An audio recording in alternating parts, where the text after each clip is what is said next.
Okay, I've got to get my act together. I've literally gotten dressed in about 5 minutes, and I'm going to do my makeup in the car because I've had enough of hanging around the house. I want to go out today. It's a weekend, it's Saturday morning. Yesterday was a beautifully sunny day and I was stuck at home all day long working. I managed to have 10 minutes in the garden at lunchtime, and the rest of the time I was sitting inside. So I've decided today I'd like to go out and about. Wouldn't it be nice to maybe go somewhere, have a nice afternoon tea or lunch? Wearing later. I feel like I'm in a rush and I can't really talk to you properly when I'm in a rush. I'm going to do my makeup in the car, but most importantly, this grey needs to be addressed. And it needs to be addressed with this lovely powder, Cevic or Cevic. It says hairline powder. You open it up, you've got your medium brown. It really clings to the white beautifully, actually. I picked it up on Amazon. And it really gets rid of the grey and it fills out the hair quite well. I actually put it on the temples here as well because I have got white hairs on the temples. When I pull my bio hair out at the sides, I do pull out also at the temples, and it kind of creates like my own version of permatease that bulks out, you know, so if the wind blows or if I want to wear it back, you've got your own. And then I just fill it all in. It's very subtle. You can definitely layer it so you never feel like it's run away with you. And the beauty of this Renau Giselle is truly the lace front and the monofilament top. She's got a monofilament top.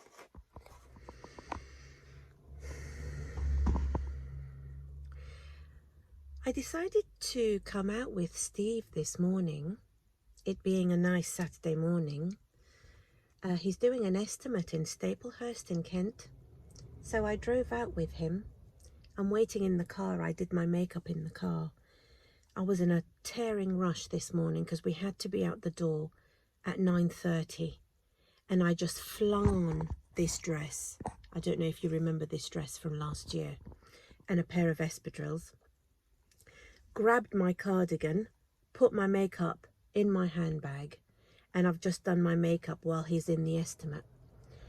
When he's finished, I'm hoping that maybe we can drive and find somewhere to have lunch because I haven't eaten anything and I'm starting to get a little bit of a headache. I asked Steve, what style do you think I should wear this morning? And he straight away said, I think you should wear Giselle. So I just grabbed Giselle. I've sprayed her with my silicone mix because Giselle, just like the Renau Mila, is over 2.5 years old. She's a little bit dry on the ends. I opted to have her in an up, sort of half up do. And I'm just going to wait for Steve to finish his estimate and maybe we can go and have a nice lunch somewhere. So I will see you when we've decided what we're going to do. So we were just heading into one of the restaurants here. We're in Hedcorn actually.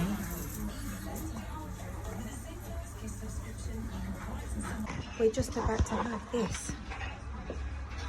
We almost made it in, but as we were walking past, I came across an antique shop and I bought a lovely tea set with a couple of cups and saucers. This is where we are. We're in Hedcorn. It's actually really nice weather and it's a little bit overcast, but we're kind of looking forward to having our lunch and then seeing where the mood takes us. We've just bought a couple of ice creams actually from Sainsbury's and we're going to find somewhere nice to sit in the car and eat them. People are I overhear people saying that it might start raining, and it might very well start raining. But I think it will be a lovely thing to do. Actually, Hedcorn is lovely, isn't it, Steve? Yeah. I've never been here before. It's really nice. It's got some lovely shops. Really nice clothes shop in there. Well, I hope we find a nice spot.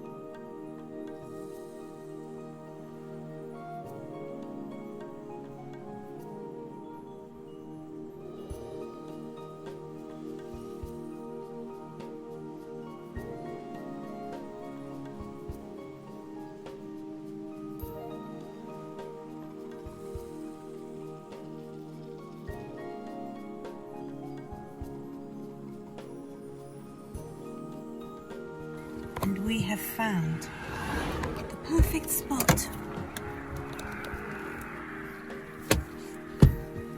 Look at the rapeseed. Good choice, Steve. Look at this lovely... Yeah, okay, just a sec.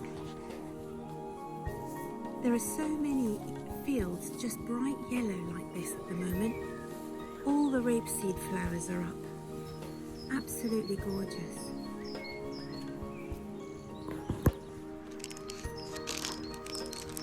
So these are the ice creams. This is the only thing we could have chosen, isn't it? So we're going to have that in a minute and enjoy the view. Beautiful little country lane.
Good Sunday morning. I got my geraniums and I've got some pots that I'm going to put them in, probably around there somewhere. I've got some pots. I'm doing my weeding. Yeah, it's not a bad morning at all. I've had a couple of boiled eggs and some toast, and I wanted to show you something. Let's go inside. That I bought yesterday. By the time I came back home yesterday, I was so tired and I had a bit of a headache, and I didn't really have time or opportunity to show this to you. Look at these.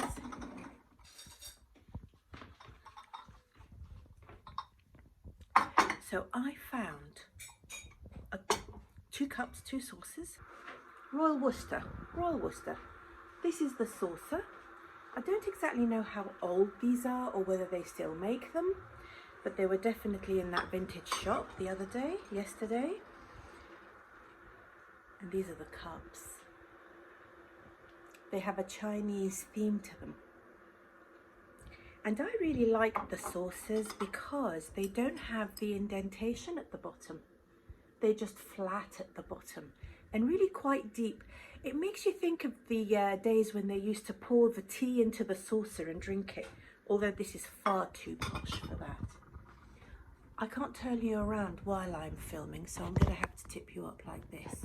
But I got that teapot, the sugar bowl, and the milk jug. Let me just show you the teapot. I was really quite impressed with this teapot.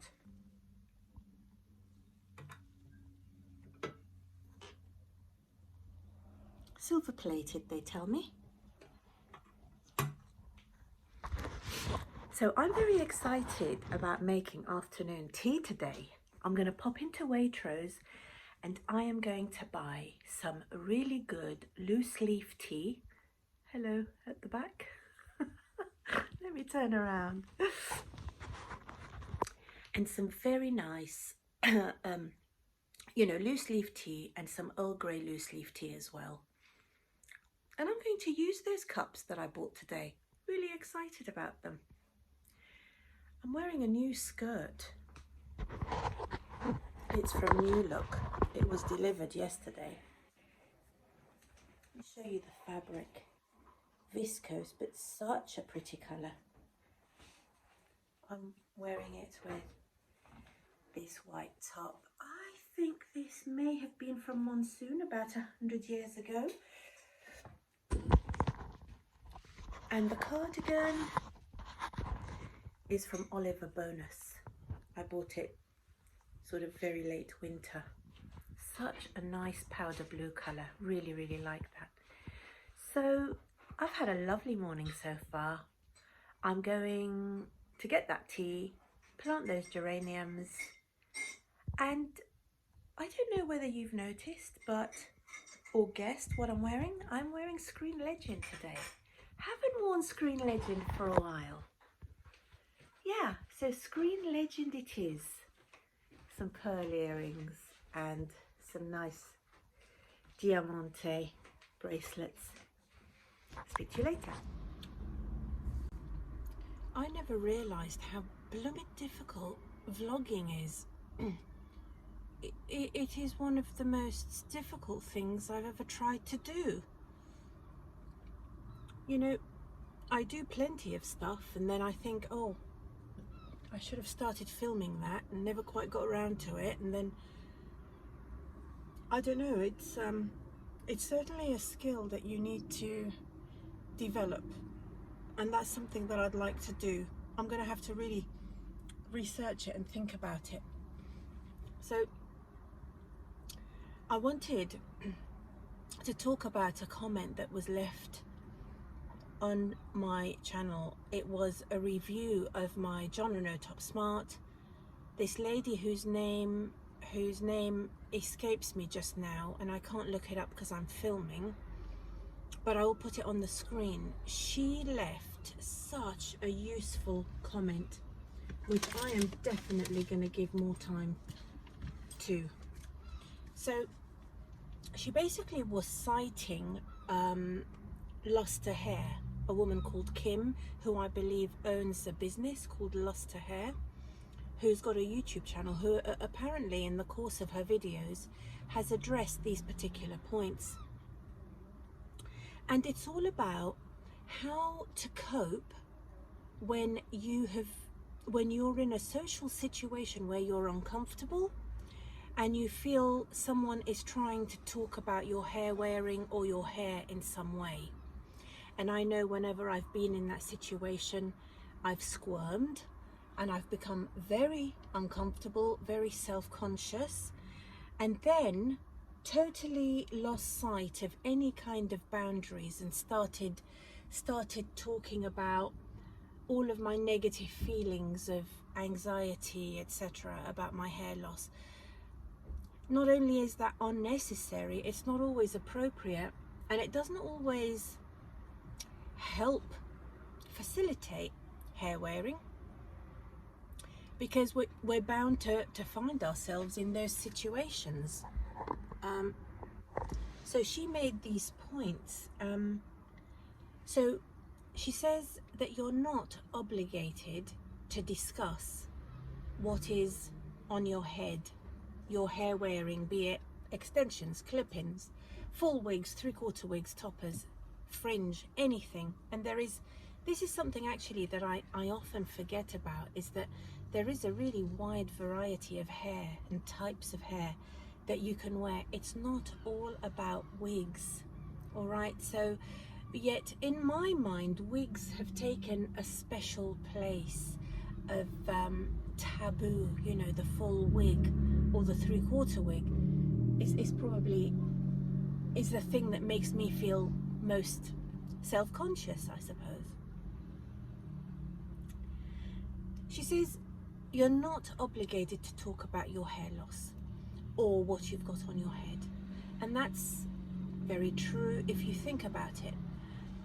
What is intimately on your body, or even if we think about, for example, you know, if you've had a boob job or lip injections, or you're wearing fake eyelashes or nails, or you've had weight loss surgery. Perfect example, actually.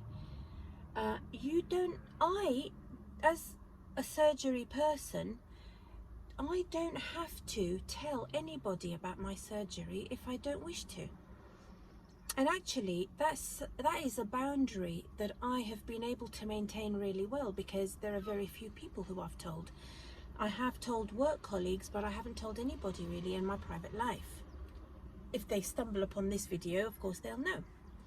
But when you're in a social situation, or you've bumped into somebody you know, or something like that, you don't have to come clean, confess, or any of those other compulsions that you might have that is basically fueled by stress and anxiety. Stress and anxiety makes you feel uncomfortable, and you immediately think, how can I diffuse this situation? Oh, I know, I'll address it and just say, oh, do you like my wig? Well, you don't have to do that. So if somebody makes a comment about your hair, then a really good technique for re-establishing boundaries is to put the onus and the focus onto them rather than more so onto yourself. So a very good reply would be, oh, thanks for the compliment, do you like it? Or yes, I've changed my hair, do you like it? So that then they're in a position where they have to make a comment, think about what they're going to say, think about what they don't want to say, and they may feel uncomfortable. Whatever the situation is, however they end up feeling, you're not the one who's flapping your lips and talking about things that you don't want to talk about. Really great tip, and that is a tip that I have never used before, but I certainly intend to use it, and I will report back as to how well it's worked. If somebody says to me, oh, you've changed your hair, or have you dyed your hair, or oh, it looks like you've had your hair cut, I'll say, oh, do you like it? And that's all I have to say, and move on. And lastly, she suggested that if you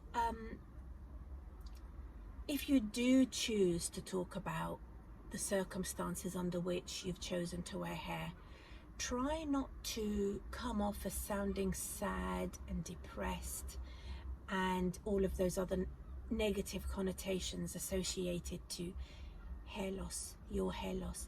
Your hair loss actually is a really private matter. It's very unfortunate that your hair loss is on your head where everybody can see it. That is really unfortunate. What she suggests is to actually say, I'm going to take you out of here because it's getting very hot in the window. What she suggests is you say, is you actually focus on those positive things, like I get to sample new hairstyles, I get to sample new colors, I can go from long to short. I've always, you know, had curly hair.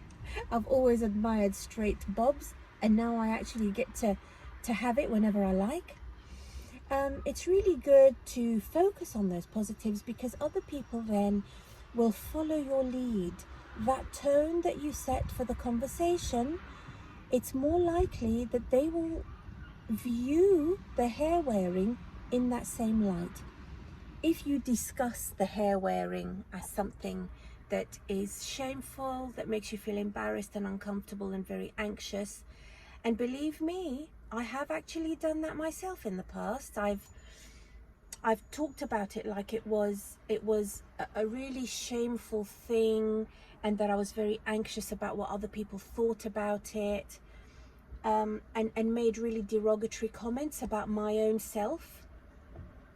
And people have been quite polite and wanted to comfort me, really, and you know, sort of talk about, you know, sort of trying to deny what it is that I'm saying and comforting me and being polite and all of that, which doesn't make for a positive experience, and it doesn't put it in its best light, and it sets up the situation again for the next time you're going to be meeting that person, because the likelihood is that if your social circle is going to be introduced to your hair wearing, it needs to be done on your own terms. Not it's not just a one-time does it all, and you need to manage people's expectations, set the tone, and align yourself with how you want to be in a best case scenario with this hair wearing. So I thought those 3 points were genius, very emotionally intelligent, and very useful in the long-term hair wearer's journey. It's interesting, really, because I've gotten to the stage where a couple of our friends have now gotten so used to me wearing hair, I suspect, very much suspect, that they don't actually remember what my own hair actually was like anymore, because whenever I go out, I always put something on. So that's really interesting.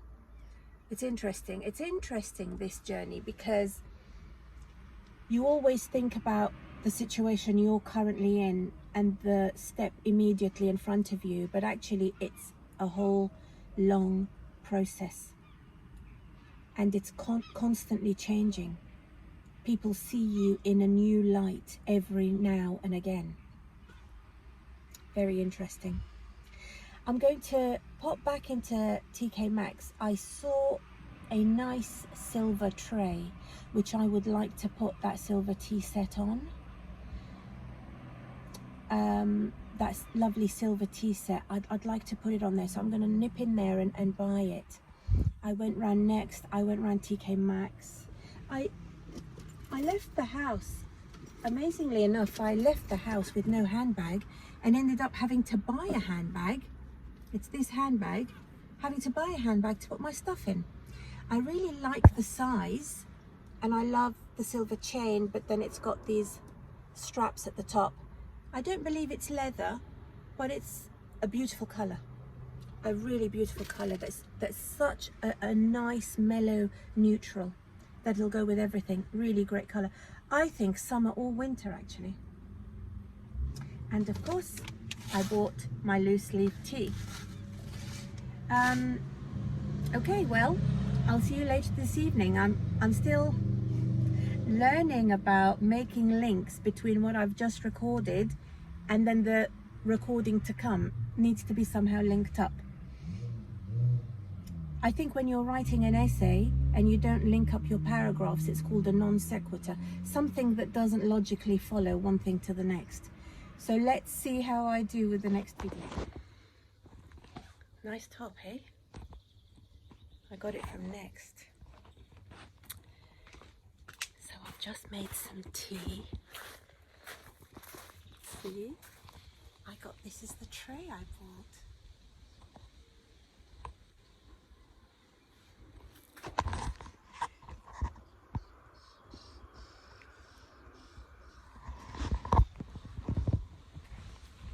And I mixed the Earl Grey and the English breakfast in a very delightful way. This is the last of the sun here. This is my little spot. Got my table, my book, and my husband. And we're going to have a nice, proper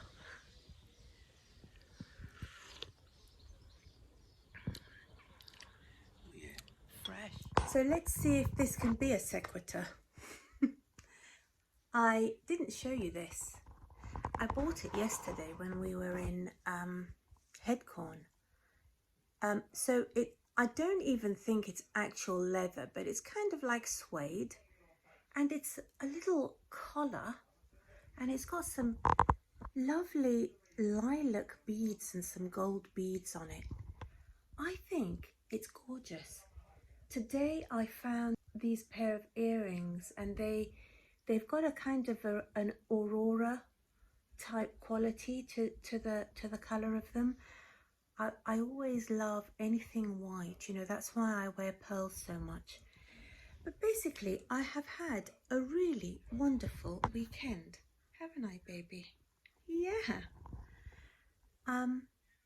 The weather's been great. It just got better and better as the weekend progressed. I've bought some nice things, and Screen Legend has held up very well. This is what she looks like after an entire day of being out in the sun and the wind, in the garden. We had a delicious cup of tea this afternoon, and I am just about to start dinner because my HelloFresh was delivered today. So,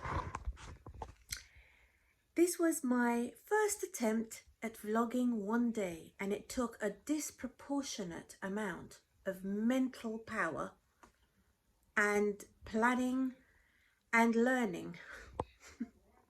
I don't know. I hope you enjoyed it, but that's my weekend, and I'll see you soon.